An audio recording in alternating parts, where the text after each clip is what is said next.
अस्सलाम वालेकुम रहमतुल्लाहि वबरकातुहू। Welcome to my YouTube channel Iqra academy.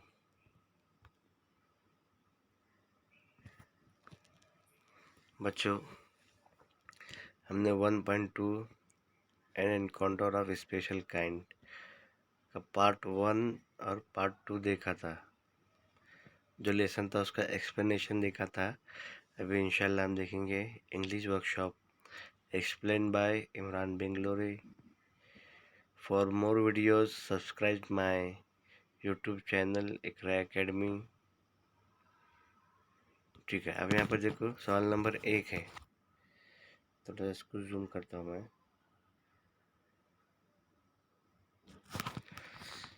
एक नंबर सवाल क्या है देखो, state whether you agree or disagree with the following statement, justify your choice with proper reason. मतलब ये नीचे दिए गए सेंटेंसेस है, स्टेटमेंट है, उससे आप एग्री करते हैं या नहीं करते हैं। ठीक है, यहाँ पर ABCDE है, 5 स्टेटमेंट है। The compound where the writer living was rich in nature's boundary. ठीक है, फिर holidays provide us an opportunity to read various magazines and storybooks. The narrator made a mistake by saving the baby langur. Animals cannot convey emotions. और ई वाला है, the narrator has 55 years old when this incident awkward. ठीक है, तो इसके answers यहाँ पर दिए गए हैं। एग्री, डिसएग्री है, एग्री है पहला वाला, एग्री दूसरे वाला, एग्री आएगा तीसरे वाला, डिसएग्री चौथी वाला, डिसएग्री पांचवा, एग्री आएगा। ठीक है, अब उसी तरह से देखो यहाँ पर है number 2, match the phrases given in group A with their meaning in group B. ठीक है, अब यहाँ पर देखो ग्रुप ABCDEFGH। ठीक है, तो उसके यहाँ पर ऑप्शन है और सही आंसर यहाँ पर है। देखो पहला है to be a part and parcel of, to be essential or integral part है। ठीक है, यहाँ पर उसका सही ऑप्शन है, यहाँ पर अलग से बॉक्स में दिया हुआ है। उसी तरह to be engrossed, to be completely occupied in, उसके बाद to take notice of, to observe and give the attention, उसके बाद figure out, to be affected emotionally in the power of,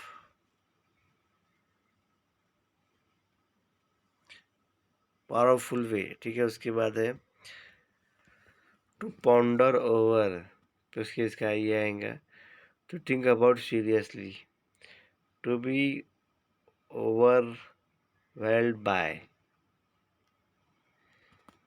to be able to solve the problem in a flash very quickly, to find a solace, to find comfort and peace. ठीक है, ये क्या था, ये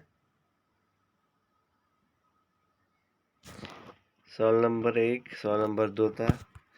आगे देखो, अभी सवाल नंबर 3 है, write in your own words है, ये क्वेश्चन है। Why did the narrator ignore the barking of dogs. Narrator था, वो कुत्तों की भौंकने की आवाज़ को क्यों इग्नोर कर रही थी। उसके बाद दूसरा बी वाला क्वेश्चन देखो, why did mother langur make no effort to grab her baby from the coop. ठीक है, जो बेबी मदर मतलब जो लंगूर की माँ थी, वो क्यों ट्राई नहीं कर रही थी कोप हासिल करने की।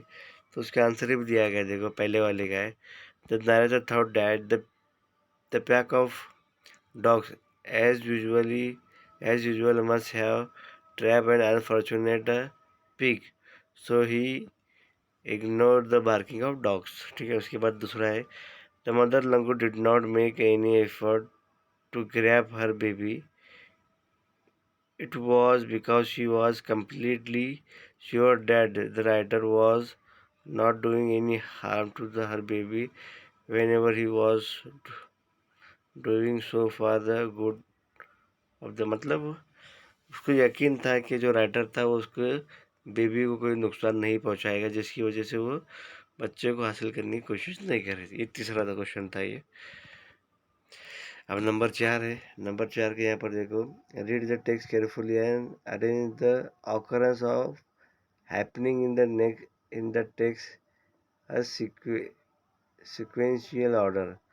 मतलब जो ये 1 से 13 तक जो सेंटेंस है टेबल में, ये वाक्यात है, ये ऊपर नीचे है। इसको हमको क्या करना है, कौन सा वाक्य कब हुआ उसको ना नंबर से अरेंज करना है। जैसा कि यहाँ पर देखो ये नंबर 6 नंबर देखो, I was encourage in various magazine and story books, ये पहला आएगा, ठीक है, जैसे कि उसने करके दिखाया है। तो बाकी के पूरे आंसर्स को मैंने यहाँ पर अलग से बनाया है। I took the baby langur to the back yard, वो 6 नंबर आएगा। इसी तरह से पूरा क्या है, यहाँ पर मैंने इसको नंबरिंग करके रखा है। इसको आप अपनी नोटबुक में नोट डाउन कर सकते हो। उसके बाद नंबर 5 देखो, discuss the following and right about it in your own words 5 to 6 lines. अब यहाँ पर क्वेश्चन है ए और बी देखो। What would you do if you find an injury bird while returning your school? जब तुम स्कूल से आते हो तुमको एक जख्मी परिंदा मिलता है तो आप क्या करोगे?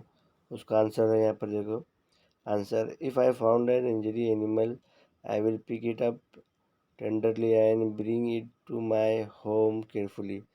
जब मुझे स्कूल से आते हो कोई जख्मी परिंदा या जानवर मिलता है तो उसको मैं उठाऊँगा, आराम से प्यार से उठाऊँगा, उसको घर लेकर आऊँगा। I will put some drop of water in his mouth to make it fresh, उसके मुंह में थोड़ा सा पानी डालूंगा उसको फ्रेश करने के लिए। I will examine it injury and apply the antiseptic ointment to its injury part and bandage it without hurting it. मतलब उसको मैं क्या है, उसका जो देखूंगा उसको कहाँ पर मार लगा हुआ, उसको एंटीसेप्टिक लगाऊंगा, फिर एंटीसेप्टिक क्रीम लगाऊंगा, फिर बाद में उसको बैंडेज लगाऊंगा बगैर उसको नुकसान पहुंचाए। When it is little bit comfortable I will provide him water and food. जब उसको अच्छा लगेगा मैं उसको पानी और खाना दूंगा। Then I shall keep it small basket with the cotton spread in it. फिर उसको मैं कोई स्मॉल बास्केट में रखूँगा कॉटन के कपड़े में। I will be see the it to see to it that it is safe in the place, और देखूंगा कि वो इस सेफ में इस जगह पर वो बिल्कुल महफूज है। I will take it its care till it has enough strength और till it is fully recovered from the injury, और मैं उसका तब तक ध्यान रखूँगा जब तक वो अच्छी तरह से रिकवर हो जाए, ठीक है। ये पहला क्वेश्चन का उसका ये आंसर था। अब उसके बाद आगे है, what opinion do you form about the narrator from story. मतलब जो स्टोरी से आप पोएट के यानी जो मुसन्निफ है उसके बारे में आपका क्या ओपिनियन, क्या ख्याल आता है, ठीक है। तो यहाँ पर देखो क्या है लिखा, बिल्कुल आसान अल्फाज में लिखा है, the writer of the story is very sensitive sympathetic sympathetic and loving person. मतलब जो राइटर था वो क्या था, बहुत ही सेंसिटिव हिस्सास आदमी था, सिंपैथी हमदर्दी वाला एंड लविंग पर्सन यानी बहुत ही प्यारा इंसान था। His quality of humanity and the courage to admire and incredible. मतलब जो उसकी क्वालिटीज़ थी ह्यूमैनिटी की, इंसानियत की, करेज की, एडमायरेबल एंड इनक्रेडिबल थी। His thought about the human animal relation are great. मतलब वो उसको ख्याल आता है कि इंसान और जानवरों के दरमियान क्या है, रिलेशन है, ताल्लुकात रहते हैं, ग्रेट अच्छे ताल्लुकात रहते हैं। He believes that communication between man and animal depend not only on food but also on trust, compassion compassion and mutual understanding. मतलब उसको ये ऐसा था कि इंसान और जानवर में सिर्फ खाने का ही रिलेशन नहीं होता बल्कि एहसास का भी होता है, कंपैशन का होता है, म्यूचुअल अंडरस्टैंडिंग का भी होता है। नंबर 6 क्वेश्चन देखो, complete the following and right a paragraph on each अब गिवन एक्टिविटी। यहाँ पर देखो गिवन एक्टिविटी क्या है,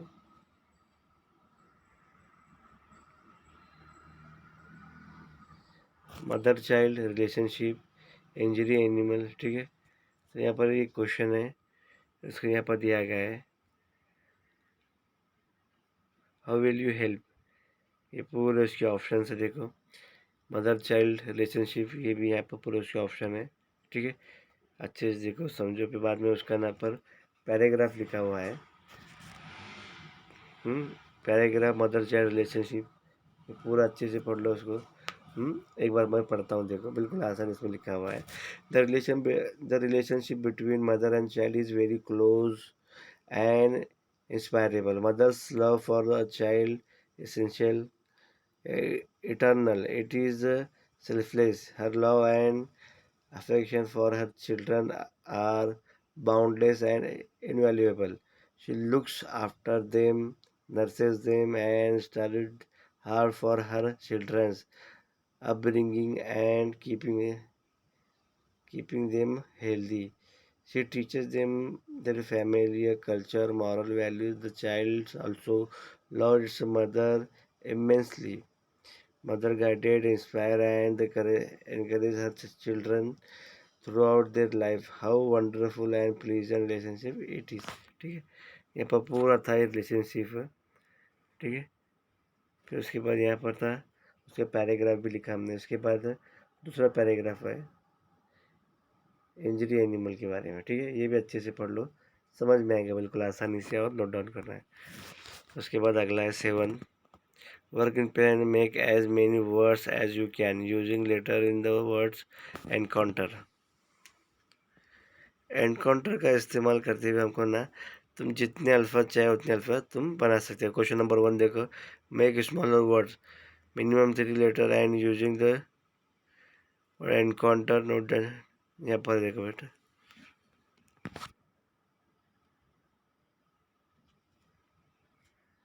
3 letter words, 4 letter words and 6 letter words. ये इनकाउंटर से कितनी मिलती है हम देखो। पहला 3 लेटर वर्ड्स में यहाँ पर 10 टूर एंटर है, ठीक है। यहाँ पर ये बॉक्स में 3 वाले क्या है, और ये बॉक्स में 4 वाले, और ये वाले 5 और 6 लेटर वर्ड्स, ठीक है।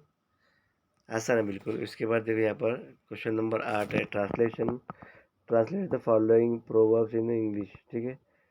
ये प्रोवर्ब है, जन सेवा ही खरी ईश्वर सेवा। इसका आंसर है service to man service to God. Number 2, पेरावे तसे उगावे, as you sow so shall you we reap है। उसके बाद अगला है question number 9, write a paragraph and given an appropriate title to it, use the following points. ये पूरे पॉइंट्स है, इसका अप्रोप्रिएट हमको टाइटल देना है, उसका इस्तेमाल करना है। Birds and animals, loyal, services, kindness, honest, compassion, love, affection, our best friend, protection, security, do not hurt and destroy। मतलब पूरा ये पूरी पॉइंट्स है। इसको पॉइंट का इस्तेमाल करते हुए हमको पैराग्राफ लिखना है। पैराग्राफ की हेडिंग डालना है। देखिए यहाँ पर है man's best friend, birds and animals. फिर इसके पूरा इसके आंसर है, देखो बेटा पढ़ो आराम से, लिख दो उसको भी। उसके बाद है question number 10 A, complete the remaining blocks determining the type of the word. यहाँ पर देखो रिमेनिंग ब्लॉक्स है, एक ब्लैंक है, इसका आंसर हमने यहाँ पर किया हुआ है, लिखा हुआ है। बाद में यहाँ पर न्यूज़ हेडलाइन में बी वाला है ये, ठीक है। जो जो आइटम मांगता हूँ यहाँ पर दिया गया है। उम्मीद करता हूँ आज का वीडियो आपको अच्छी तरह समझ में आता हूँ। अस्सलाम वालेकुम रहमतुल्लाहि व बरकातहू।